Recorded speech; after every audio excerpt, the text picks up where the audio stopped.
Olá, bem-vindos ao canal. Esse vídeo é uma continuação do nosso vídeo anterior, onde a gente começou a ver essa técnica de fazer tricô com a agulha embaixo do braço. E nesse vídeo, na verdade, seria uma aula 2, para quem nunca fez tricô, nunca pegou uma agulha de tricô, porque nesse vídeo a gente vai aprender os dois pontos básicos que estruturam todo e qualquer trabalho de tricô, que é o ponto tricô e o ponto meia. Os dois juntos também fazem o ponto malha de tricô, que a gente também vai ver nesse vídeo. Então, esse vídeo ele tem dois objetivos principais. Primeiro, ensinar esses pontos básicos para quem não sabe.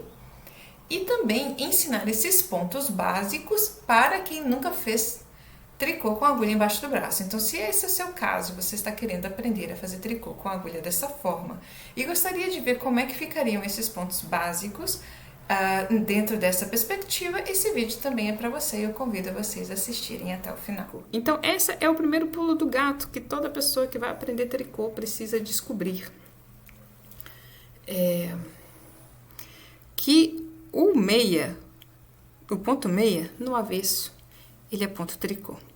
Então, se a gente quer fazer uma malha de tricô, que é esse ponto aqui que eu estou usando, a gente vai sempre fazer no direito o ponto meia, e no avesso, a gente vai fazer o ponto tricô. Porque se a gente fizer sempre o ponto tricô ou sempre o ponto meia, em ambos os lados, tanto no avesso quanto no direito, a gente não vai ter essa malha de tricô, que é esse ponto básico que vai em quase todos os trabalhos de tricô, né?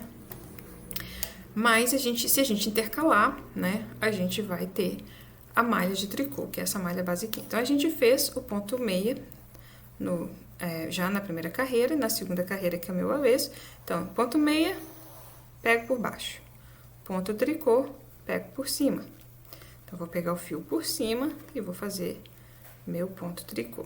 Fazendo aqui o ponto tricô, pegando por cima, né? Muito importante.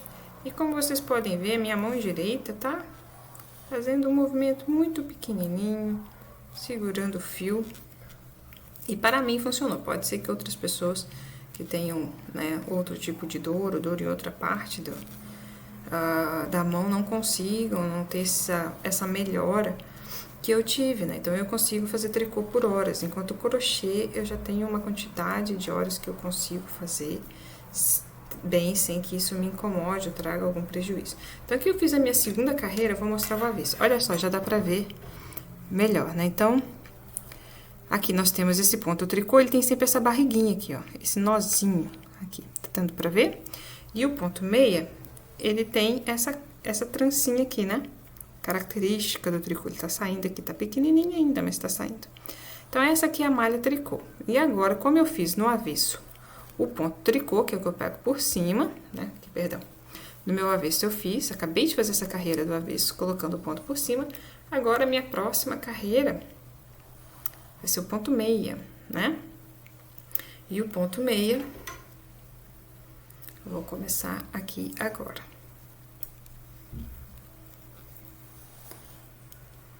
Então, vamos lá fazendo o ponto meia.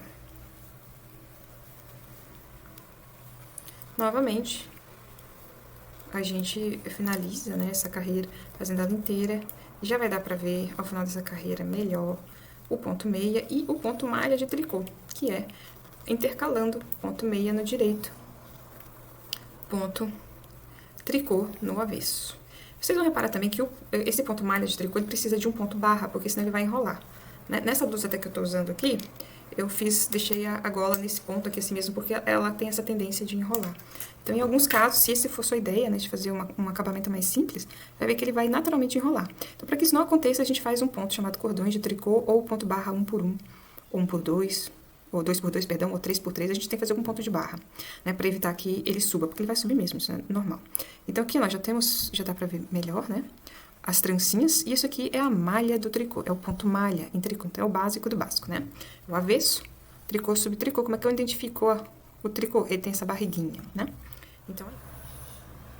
Então, agora eu queria mostrar que quando a gente vai começar a estar trabalhando com a agulha embaixo do braço, né?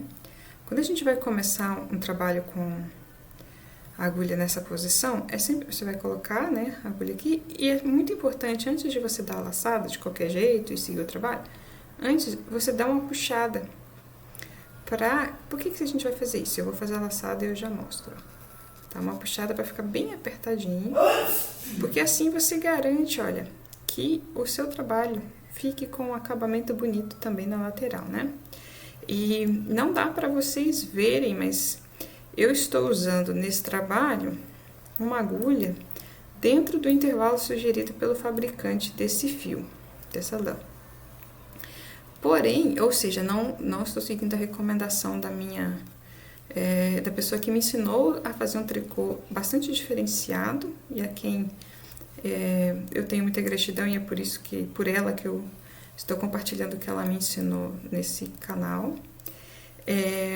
Por que eu não estou seguindo a recomendação dela? Porque quando eu fiz o teste da linha com a agulha que seria a indicação dela para esse caso, ficou um quadradinho muito duro, o que em alguns casos pode ser bom, né? Você pode querer um quadradinho muito duro se você vai fazer uma bolsa ou uma almofada, você pode querer, né? Mas aqui você veja, então mesmo colocando a agulha recomendada, uma agulha dentro do intervalo de recomendação, o ponto ele vai ficar bem homogêneo e ele fica bem mais apertado do que se eu tivesse feito na mão pura. Então aí fica essa dica maravilhosa para quem nunca fez tricô e quiser começar a fazer dessa forma, e também para quem já fez tricô e de repente se interessa em tentar aprender a fazer tricô de uma outra forma.